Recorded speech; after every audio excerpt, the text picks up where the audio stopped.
Olá, turma do segundo ano! Bem-vindos, queridos alunos e queridas alunas! Na aula de hoje, de ciências, vamos revisar o mundo vegetal.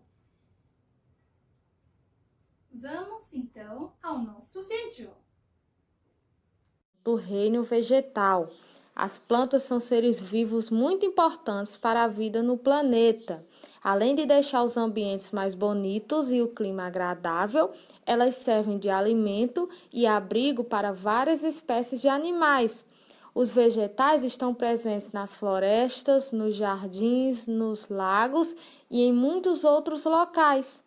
Assim como os animais, as plantas, os vegetais também são seres vivos e por isso elas nascem, crescem, se reproduzem e morrem. Para viver, as plantas precisam de água, luz, espaço e terra apropriada. E existem vários tipos de plantas e vamos conhecer cada uma delas. Primeiro, as plantas terrestres, que são as plantas que vivem na terra. Como vocês podem ver na imagem, um exemplo é a árvore. As plantas aquáticas são as plantas que vivem na água. Por exemplo, a imagem que vocês estão vendo é de uma planta chamada Vitória Regis. E as plantas aéreas são as plantas que vivem no tronco de outros vegetais, nas paredes e em rochas. Por viverem suspensas, são chamadas de plantas aéreas. Por exemplo, a imagem que vocês estão vendo. As partes da planta são as folhas, o caule, a raiz, as flores e os frutos. Vamos conhecer cada uma dessas partes. Primeiramente, a raiz. É a parte da planta que é responsável por prendê-la ao solo ou qualquer outra superfície. É através dela que a planta retira a água e sais minerais de que precisa. Por exemplo, as imagens que vocês estão vendo são as raízes de uma árvore. Existem raízes que servem de alimento, que são comestíveis. Por exemplo, a batata doce, a cenoura, a macaxeira, a beterraba são exemplos de raízes comestíveis. O caule, ele sustenta as folhas, flores e frutos e transporta a água, sais minerais e os alimentos para as demais partes da planta. Existem também caules que são comestíveis, por exemplo, a cana-de-açúcar. É um caule que é usado na alimentação. As folhas, elas produzem o alimento da planta e também são responsáveis pela respiração e transpiração do vegetal. Em geral, as folhas são verdes devido à presença de um pigmento chamado clorofila. Algumas folhas servem como alimento para o homem, por exemplo, o alface e o repolho. E outras folhas servem de medicamentos, por exemplo, a erva cidreira e a hortelã.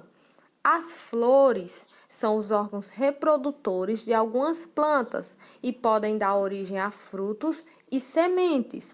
Muitas flores são coloridas e têm cheiro, têm perfume. Os frutos guardam as sementes que ficam em seu interior e dão origem a outras plantas. Também servem de alimento, fornecendo muitas vitaminas ao nosso organismo. As plantas e seu alimento. Diferente dos animais, as plantas produzem seu próprio alimento através de um processo chamado fotossíntese. Para conseguir produzir seu alimento, as plantas necessitam de água, gás carbônico e luz solar, captada através da clorofila. Essa imagem que vocês estão vendo mostra como funciona a fotossíntese, como as plantas produzem o próprio alimento. As raízes, elas absorvem a água e sais minerais e transportam essa água para todas as partes da planta até chegar nas folhas. As folhas absorvem o dióxido de carbono, também chamado de gás carbono, e a energia solar e transforma todos esses componentes em um açúcar chamado glicose, que é o alimento da planta. Ao mesmo tempo que a planta produz o próprio alimento, ela libera oxigênio pelas folhas, como vocês podem ver.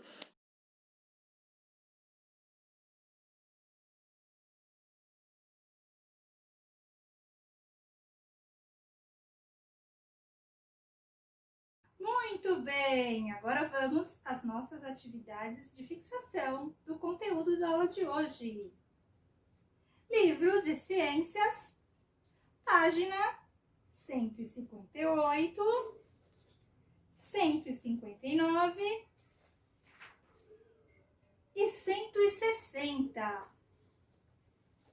Na 158. Observe o cardápio de sobremesas do restaurante de Dona Teresa. Aí vocês vão ver o cardápio, certo? E separar dois grupos as sobremesas do restaurante da Dona Teresa, ok? Que é o grupo de frutas e o grupo de sobremesas feitas com frutas. Agora, na página 159, número 2, observe o que Renato disse. Então, vocês vão ler o que ele falou e vão responder aqui. Vamos lá. Para compreender o que Renato falou, basta pensar nas seguintes perguntas. De onde vem a madeira usada para fabricar as cadeiras e as mesas? De onde vem a madeira usada para fabricar a lousa? E as cortinas feitas com tecido de algodão? Qual é o material de origem? Pinte tudo que tem origem vegetal. Ok? Na sala de aula de Renato. Correto? Muito bem. Agora, na página 160. Número 3. Observe a ilustração abaixo e escreva o nome das partes do vegetal que podem ser identificadas. Ok? Então, essas foram as atividades da aula de hoje. Deixo aqui um grande abraço, fiquem com Deus e até a próxima aula!